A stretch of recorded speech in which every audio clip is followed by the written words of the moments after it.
It's the Sean Widmer Podcast. It's a journal by someone that just really doesn't like to write. Hi, hello, welcome to the podcast.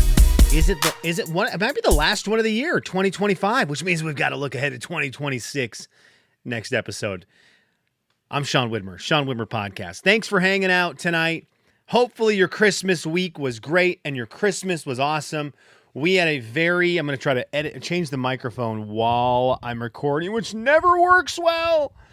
Almost hit myself in the face with it. Now it's going to fall. I'm tightening it. All right, whatever. What a great way to start the podcast. Hi. We're going to talk about Christmas. We're going to talk about a Christmas movie. We're going to talk about a Christmas/birthday present that I don't think I talked about yet. We're going to hit those things. I have to start with sports because Sunday Night Football just ended. The NFC West is insane. It's insane. The year, of course, that the Seahawks put together a wonderful season where they're 13-3. 3 losses this season going into the final game of the season, all right? What an amazing season. The rest of the NFC West is unreal. The Rams are 11-4, and the worst one, the San Francisco 49ers are 11-4. Next week's game they're 12-4 now? 12-4. They just won. 12-4. So next week's game between the Seahawks and the 49ers, the winner will have home field advantage through the postseason. And if they win up to the NFC Championship, they'll have home games. And the Super Bowl is in Santa Clara this year, where the Niners play. So football could be there for the postseason. It's crazy how good the NFC West is. Crazy. But it was a great day for me, for a sports fan. Selfishly, great day for me. Seahawks win by a lot against the Panthers, even though it felt like the game was way closer than it was. The Blazers upset the Celtics today. I know no one cares about basketball, NBA right now, but I do. Blazers upset the Celtics. That was a huge win for them. This is not a Blazers team that's looking for a playoff run, but I love wins. The Tottenham Hotspurs won today. The Zags won by 40. The Zags won by 40, 96-56. And a stat that I wanted to bring up, because this Gonzaga team that's ranked 7th right now is insanely good. Okay, the Zags are insanely good. So I wanted to bring a stat up because their scoring tonight overall was wildly efficient on a next level of efficiency. Okay, there's 40 minutes available in a college basketball game, right? So you've got 5 position players on the court, and they're all going to, throughout the course of the night, that position is going to have 40 minutes used for it. So when I look at the stat sheet, when I watched that game, and I see that you had 3 people who played over 17 minutes, which is a lot of minutes, all right? Adam Miller played 19, Mario played 18, and Innocenti played, I cannot get his name right, played 19. So those 3 guys played major minutes, almost a half of basketball, and between the 3 of them, they shot 3 of 20. That's miserable. Okay, 3 of 20 is terrible. The Zags as a whole shot over 50%. They shot 53%. You had 3 guys shoot and make 3 out of 20 shots, and yet the rest of the team shot so well. They carried that 3 of 20 and turned it into over 53% shooting. That's an insane number. And when you look at it, you had guys like Tyon Grant-Foster go 6 for 7, 2 of 2 from 3. Braden Smith, 6 of 8. Graham Ike, 6 of 9. Steele was pretty good, 3 of 6. Right? Fogel was 5 of 7. You had the rest of your team scored so efficiently well that you can have 3 guys have terrible nights and still score 96 points and still shoot over 50%. This Zags team is deep. This Zags team is good.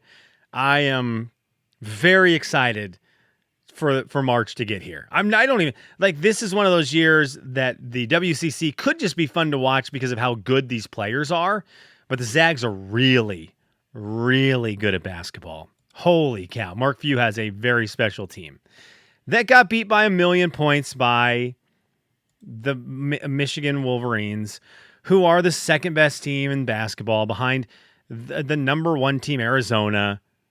Tommy Lloyd's got a team. It's funny because Gonzaga is so good, but the top dogs this year are really, really, really good. Arizona's great. Michigan's great. I've only seen Iowa State play one time. They looked amazing. So there's always going to be a couple teams. The year your team is really good, there's always going to be a couple teams that are that could be a thorn in your side that look really good. Besides 2020, the year Gonzaga was going to win it all with Killian Tilly, Corey, I think, was on that team. Corey Kispert on that team. Philip Petrushev, a guy that I loved. I think he's an all-time great Gonzaga Bulldog. People hate that. It's weird to me. That guy is the most hated Gonzaga Bulldog for I don't know what reason, because he was really actually good at basketball.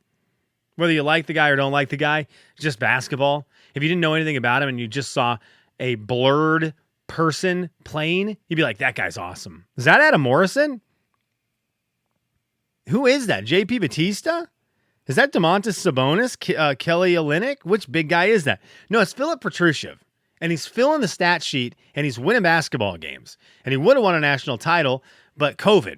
But Rudy Gobert ended basketball for a year. Thanks a lot. Okay, let's talk Christmas real quick. I hope your Christmas was great.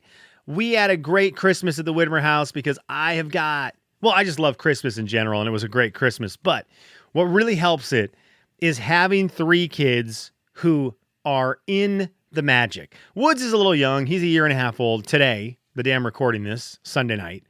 He's a year and a half old, so he doesn't get it. But Huck, who's going to turn 4 in just a matter of days, and my daughter, who is 6, I mean, Huck kept looking at us and saying, "I love Christmas." He told us multiple times, "I'm so happy right now. I'm so happy right now." And he was great because our Christmas started on Christmas Eve. He opened one present, Huck did. And it was at a family gathering, and he opened a present, and it was a the movie Cars play set with like Lightning McQueen and another car, and it's a car wash kind of thing. I don't remember what exactly it's called, but he opened it. He already has it. Okay, so this is a toy that he already has. He opened it and acted like it was a gold bar he had just been given, like he had just been given the Fountain of Youth. In vulnerability, he had been given superpowers. And it was a toy he had already got. And he ripped it open. He screamed out loud to me, "Dad, another one!" He was so excited. And I thought, oh man, you are one present in. You don't want anything else. You are so happy and excited to have a toy you already have. I'm sitting there on Christmas Eve going, tomorrow's going to rock your world, buddy. And it did. He got some really great stuff. He's at a great age now where you can get him a lot of toys for not a ton. He hasn't hit that age yet where every single thing he wants on his list is like, hey, dude, where do you see the money tree in the backyard? But you want a computer? Where do you see the money tree in the backyard? Right? Oh, you want an iPad right now? Brother, no. He wants a Lightning McQueen Hot Wheels car that's $399, and he acts like it was $1,000 on a $1,000 gift. It's amazing. It's magical. It's awesome. He was so fun. Olivia got some really cool stuff. My wife overdid it as usual. She gets caught up over the last couple months. When you start early, my wife starts getting Christmas presents early. When you start getting Christmas presents early, there's a theory of like, well, I'll be done early. With your kids, you just don't. You get done with Christmas shopping in September. You're like, we're good to go. Everything's hidden. Every week from that point on, you'll find something and see something. You're like, oh man, Olivia needs these markers, this marker kit. Ooh, Huckman, I feel like that little Hot Wheels ramp is going to be his favorite thing. So it just keeps going. And then you have too big of a collection. And you're like, ooh, there's too much stuff now, which is great for my wife because she just goes through and pretty much gets rid of every single toy that's in the house that they didn't get for Christmas and just gives it all away. The amount of Goodwill trips she made on Friday was insane. I was like, where are you going again? She's like, I'm going to Goodwill again. I was like, all right. I mean, it's great. I'm glad. But, we got anything that was old. If she hasn't seen the kids play with it in 2 months, it's gone. It's probably a good rule of thumb. So they got re-upped on toys. Very fun. My wife got something that's back in the house, and I'm kind of excited about it. I'm bringing this up because I want somebody out there who knows the numbers on it. I want to know how it's going with you. If you have a coffee pot, okay? We have been a Keurig family. I just got a notification on my phone that the power went out a few blocks away. We'll see if we make it through this recording. We've been a Keurig family forever. My wife loves a Keurig. Ever since I've known her, she's had a Keurig. But something happened at the middle of the summer, and she's like, we need a coffee pot, which I love.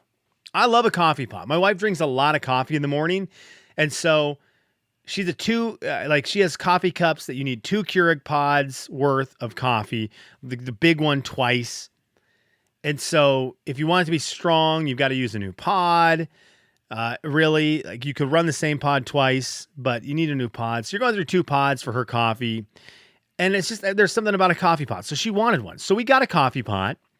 I got grounds and made coffee. And I'm trying to do the math on this. Is it smart is the Keurig actually cheaper? I assumed that a coffee pot with the grounds would end up being cheaper than going through pods. I'm not certain of it right now.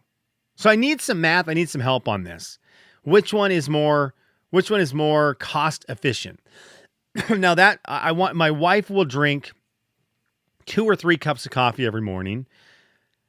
It honestly is like 8 cups of coffee because she has 2 cups of coffee, but these cups are filled with about 16 cups in each one.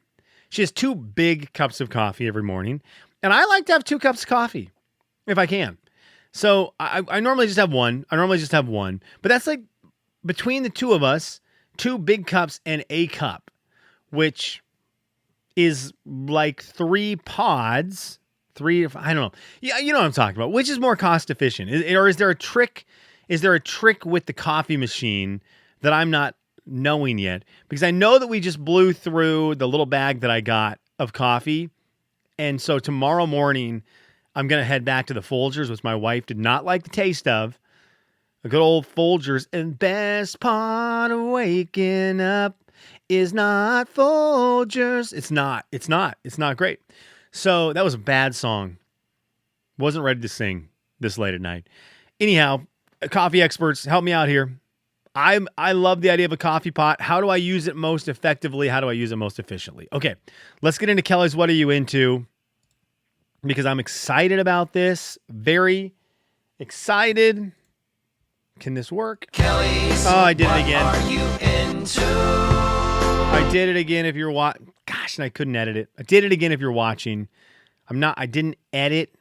How do I edit the properties of the size of the thing? I'm not going to be able to do it right now. Anyways, if you watch the video, you saw Kelly's What Are You Into pop up. It doesn't cover the screen. I don't love that. Sorry. Okay. I got what might be my favorite Christmas present I've got ever. That's a big statement, and there's no way that's true because I've gotten some very fun Christmas presents over the year, but this is going to go down as an all-timer. I got from my mother-in-law and father-in-law a 3D printer. I got the Bamboo Lab A1, and it has been printing since I got it on Christmas. I just print. That's all I do. Print. So it has been ridiculously fun. I'm going to have so much enjoyment with it. I wanted it for a very specific reason, but let me give you the journey right now of this 3D printer. Started out by printing out a ton of things for the printer, which I think is just amazingly fun. You know, there's a build plate that, if you've never seen how one works, you put in a filament. There's a thin filament, looks like a wire, but it's of... the best way I can describe it is it looks like plastic. I know that's not what it is. The PLA or whatever it is that I use is like supposed to be decently environmentally healthy, starches, and I don't know, whatever. It looks like plastic, a little plastic wire. This is on a spool, and it runs down a tube into a nozzle, a device that's like an inch wide, 2 inches wide, 2 inches deep, 3 inches tall box. And the filament runs in there, heats up, and then a nozzle spits it out onto this plate, and it builds 3D images. And it builds really cool stuff.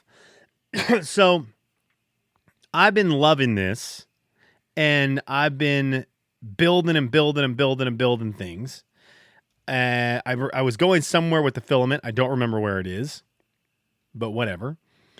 The machine. I started out by building little accessories for this machine. So when it builds, it has like excess filament, and it like pushes that off to the side. So you make a little catcher for that, a little canister that the stuff falls into. There's little devices that you clip to the tubes that are running around it to do some cable management. It's really unique. It's fun. They send you a metal scraper. It looks like a razor blade, but not as sharp. And then you get the file to print the unit, the device that you screw this metal scraper onto. So you get the scraper, and then on the hard drive, on the system itself, there's a print button, and one of the choices that's pre-built into it is the scraper unit. And then they also send you little screws. So you have the screws and the metal piece, and then you print the actual piece of equipment that you screw everything onto, and it's kind of a fun experience. So you get that, you print off all these things that are for the printer. Very, very cool. So I got done with that, and then I started printing off organizer things. I'm going to hold something up here on the video that I printed. I actually just spray painted it with primer because I want to paint it. I've got some ideas with it. But I started printing storage things. Now, I did a bunch for pens and pencils. I'm holding it up right now. We're going to open it. It actually prints like the hinges. This, of course, is for what I'm going to talk about next, but this is a container box. I printed some that just can hold pens, pencils, some that can hold scissors that I can put on my desk in here in the office. And they're just little containers. Very cool. I love it. So I printed a bunch of those, and then I got into my thing. I love my tabletop games. I love games. I love Dungeons and Dragons. In fact, right before recording, I just ran a session. I'm running a session on Sunday nights now. But like this thing that I'm holding up is something that holds your dice in it, and then it's got a compartment that you roll into. That I'm going to get a piece of felt, glue it in there. It's got little spots for magnets that you can glue in, and then when it closes, it'll magnet shut. And it's a really cool little case that you print off. So I've been printing that, and then I printed off a bunch of figurines. And I'm starting to figure that out. They don't all work, but I've started to do the cost analysis on this as I'm planning on running an in-home game. As long as Kristen, Mamie, and Zach don't bail on me, and they will follow through and let me try to run a game for them. It's going to be here at the house. And I want a collection of stuff that I can use in the game. So in the game, you will have situations where there are battles that happen. I know, let's nerd out for a second. There's battles that happen. We started with sports. We end up here. It's battles of a different kind. And I love them both. So there'll be battles that happen. You fight certain bad guys. Well, you can just use on this board, you could use a little dice and say, this is the bad guy, the one I'm holding on camera, and put it on the board and move it around. And you're like, this is a gigantic dinosaur, even though it's a dice. It's a dinosaur. Imagine that it's a dinosaur. And you're moving around and it's moving around. You're trying to fight it, whatever. Or you can buy little miniature figurines, which I don't have one laying around right now. But little miniature figurines that are the things. So like you can buy a little dinosaur and it sits on the table. And when you fight the dinosaur, it's actually on the table and they can see it's a dinosaur. And it's really cool. And those things normally cost you anywhere between $5 and they can be upwards of $40, depending on if they're painted and what kind of quality and all this. But let's say them an average of $5 to $7 for these miniatures. You can print them with the printer, and with how much you pay for that roll of filament, that spool of filament, and how much is used to make the miniatures, they end up being 4 cents, 4 to 20 cents. That's a lot cheaper than $5 to $7. So as I have nothing to start with, printing off a bunch of this will make my running a game here so much cooler because it will bring the whole experience to life. I'm very excited about it. I went over to my buddy Mike's house last night, and he is way into it as well. And he's got a 3D printer, and he's printed up a ton of the little miniatures, but he's printed up for other games that my buddy Jeremy and I play, Battletech, a mech game, Warhammer 40K, a space like fighting game. He has thousands of things he's printed up for these games. And I'm like, yeah, count me in. But now my brain is also working in this world. As much as I love my tabletop games, my nerdy games, I also just love good old-fashioned board games. I love them. And I'm like holding these things that I'm printing, and my head's going a million miles per hour. And I'm like, okay, what game can I make? What game can I make that I can put up on? There's a lot of learning to this because I don't know how to make the actual program. But what can I make that I can print and then post it online and say, look, here's what you need. Here's the free things you need to print. Print these things, and here's rules on how to play some kind of game with them. That's all I can think about now.